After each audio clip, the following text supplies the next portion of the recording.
حضور صلی اللہ علیہ وسلم نے فرمایا ہے کہ جب کوئی قبر میں جاتا ہے تو وہاں بھی ماں باپ کی دعاؤں کا، بہن بھائی کی دعاؤں کا انتظار کرتا ہے، کوئی دعا مانگے سونی کر کے۔ اب آپ یقین کریں کہ وہ ایک خاص رسم ہے، پیروں نے بھی دعائیں رٹ لی ہیں، وہ پکی رٹی رٹائی کیسٹ ہے،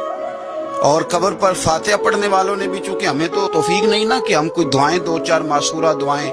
جو قرآن و سنت میں آئے ہیں وہ یاد کر لیں، تو ہم نے تو ڈیوٹی لگائی ہوتی ہے کہ فلاں صاحب آپ نے دعا مانگنی، اور خدا نہ خواستہ اگر امام صاحب چلے جائیں جنازے کی تکمیل کے بعد اور وہ قبرستان نہ ہے تو پھر تو شاید پرچیاں ڈالنی پڑیں کہ دعا کون کرائے۔ حضرت طلحہ بن برا کی قبر پر پتہ ہے نبی پاک نے کیا دعا مانگی؟ حضور فرمانے لگے، میرا طلحہ، اللہ تیری بارگاہ میں آیا ہے، جب میرا یہ غلام تجھ سے ملے نا تو مالک یہ بڑا کمزور ہے، یہ بڑا میٹھا ہے، بڑا پیارا ہے، اے اللہ جب میرا طلحہ تجھ سے ملے تو اس سے ذرا مسکرا کے ملنا۔